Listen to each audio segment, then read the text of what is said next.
लड़ाई लड़ते आए हैं, खुद अभ्यर्थी भी रहे। विजय जी, धन्यवाद हमारे साथ जुड़ने के लिए। मैं आपसे जानना चाहता हूं कि इस पूरे विवाद का अब एक समाधान निकला है, हाईकोर्ट का फैसला आया है, अब आप लोग क्या एक्सपेक्ट करते हैं? और बीते दिनों आपका संघर्ष जो था उसमें क्या तकलीफें झेली थी आप लोगों ने? सर, पहले तो भारत समाचार और आपको बहुत बहुत धन्यवाद कि टीआरपी के दौर में आपने इस विषय को चुना। और भारत समाचार पहले दिन से 2017 से ये मामला हमारा चल रहा है और लगातार कोई दिन ऐसा नहीं गया जब हम लोग सड़कों पर रहे और भारत समाचार पे हमारी खबर ना चली हो। जहाँ तक भर्ती की बात है, मैं आपको अवगत कराना चाहता हूँ कि 2018 से ये प्रक्रिया शुरू हुई चयन की और 2020 में नियुक्ति के लिए पूरी लिस्ट जारी कर दी गई। और पहले दिन से ही हम लोग 2020 से इस बात को हर मंच पे कहते चले आए कि इसमें आरक्षण में विसंगति हुई है, आरक्षण में गड़बड़ी हुई है। बेसिक शिक्षा विभाग का सर कोई ऐसा अधिकारी नहीं हुआ जिसके पास हम लोग अपना ज्ञापन लेकर न गए हों।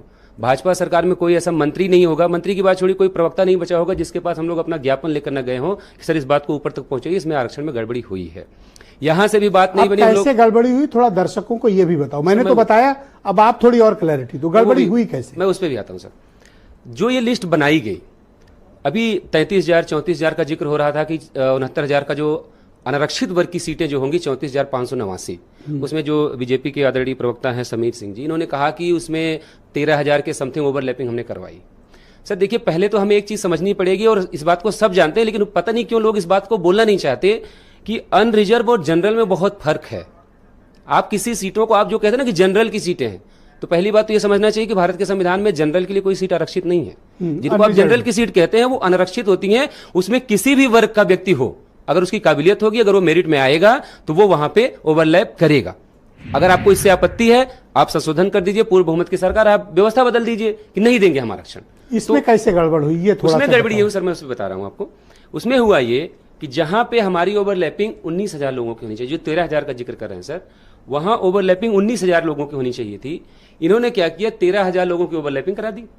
6,000 ओवरलैपिंग मतलब कि अनरिजर्व वाली, जी, उनको अनरिजर्व कोटे में शिफ्ट कर दिया। बाकी जो 6,800 लोग थे उनको उनके रिस्पेक्टिव कोटे यानी ओबीसी कोटे में फिक्स कर दिया। ठीक है, 13,000 उधर दिखा दिया, 6,000 इधर जोड़ के 18,598 इधर दिखा दिया। सामान्य आदमी को जब आप ये आंकड़ा पेश करेंगे तो उसको लगेगा कि यार देखो 13,000 ओवरलैपिंग हो गई, 18,000 कोटे में दे दिया, 31,000 हो गया, तो बवाल किस बात का है?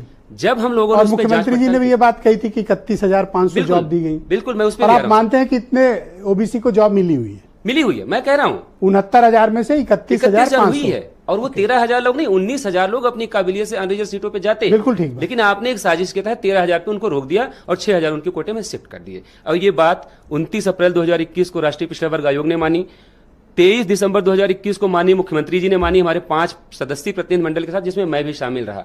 1 घंटे मीटिंग और मुख्यमंत्री जी का कहना था कि जो समस्या हुई है, हम आपका समय तो नहीं लौटा सकते लेकिन हम आपको न्याय देंगे। बाकायदा सतीश द्विवेदी जो उस समय शिक्षा मंत्री जी थे, उन्होंने प्रेस कॉन्फ्रेंस की, प्रेस नोट जारी हुआ, आपने अभी जिक्र भी किया कि मैं चला सकता हूं, आपके पास है भी, है मेरे पास स्टेटमेंट जी।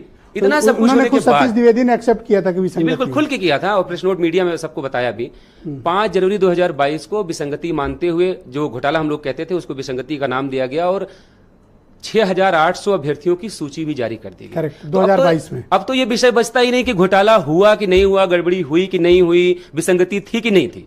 जिस बात को एनसीबीसी ने मान लिया, पिछड़ा वर्ग आयोग ने मान लिया, मुख्यमंत्री ने मान लिया, हाईकोर्ट की सिंगल बेंच ने मान लिया और रिसेंटली अभी डबल बेंच ने भी मान लिया। तो अब तो ये बहस खत्म हो जानी चाहिए कि विसंगति हुई कि नहीं। दूसरा एक जो जिज्ञासा है, मीडिया की जिज्ञासा के हिसाब से बता रहे, आप लोग चूंकि उसमें बहुत डीप एनालिसिस करते हो, आपको पता है कितनी ऐसी सीटें हैं जहां पर ये ओवरलैपिंग आपके हिसाब से हुई है? कितने अभ्यर्थी हैं? देखिए, हम लोगों का जो नंबर टोटल कितना होगा? 34,589 सीटें थी, जिसमें अगर फेयर सिलेक्शन होते तो उसमें 19,000 हमारे ओबीसी के लोग ओवरलैपिंग करके जाते। लेकिन इन्होंने एक साजिश के तहत उसको 13,000 के आंकड़े पे रोक दिया, बाकी लोगों को उनके 18,598 के कोटे में शिफ्ट करके ये आंकड़ा दिखा दिया कि देखिए हमने 27% रिजर्वेशन दे दिया और 13,000 लोगों। अच्छा, इसी को अगर आधार मान लें तो 13,598 जी, ये ओवरलैपिंग है। बिल्कुल।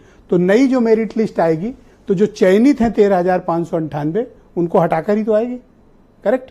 नहीं सर, देखिए जो 13,000 लोग हैं वो तो वहां पे रहेंगे ही रहेंगे। ओके। अब जो 6,800 लोगों को इन्होंने कोटे में शिफ्ट किया है, जब ये ईमानदारी से लिस्ट बनेगी तो ये अनरिजर्व सीटों पे जाएंगे। नहीं, मैं थोड़ा कंफ्यूज हो रहा हूं भाई, सारा सीटें तो आपको 69,000 के ही भीतर करनी है ना, एक सीट भी नहीं बढ़ा सकते आप। मैं उसी को थोड़ा सा समय दे, मैं अब एक उसको सीट नहीं confirm बढ़ा करूं। सकते, मैं उसी इस को वक्त तो confirm नहीं बढ़ा करूं। सकते, आपसे लूंगा मैं आपके पास मैं उसी पे आऊंगा। सर थोड़ा सा मुझे समय दीजिए, मैं कंफर्म कर देता हूं जो आप कहना चाह रहे हैं कि ये जो 6,800 गड़बड़ियां हुई हैं, जब इनको वहां पे शिफ्ट करेंगे ना अनरिजर्व कोटे में, तो जो 6,800 इन्होंने अनरिजर्व जो जनरल सामान्य वर्ग के लोग हैं, जिनको सर कहते हैं जनरल वर्ग की सीटें, जो 6,800 सामान्य वर्ग के लोग 4 साल से पढ़ा रहे हैं, तो जब फेयर लिस्ट बनेगी तो वो 6,800 लोग इस भर्ती प्रक्रिया से बाहर चले जाएंगे।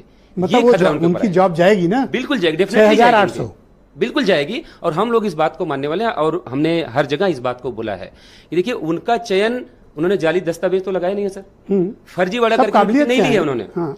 बेसिक शिक्षा विभाग की गलती है, उनकी नौकरी नहीं जानी चाहिए, उनके लिए वैकल्पिक व्यवस्था होनी चाहिए, ये बात हम कह रहे हैं और उस वक्त भी कह रहे हैं जब हमारे 6 साल बेसकीमती बर्बाद कर दिए गए। सर आज रक्षाबंधन पूरा देश मना रहा है और मेरा चौथा रक्षाबंधन है जब मैं अपने घर पे नहीं रह पाया हूं, ये मेरी तकलीफ है।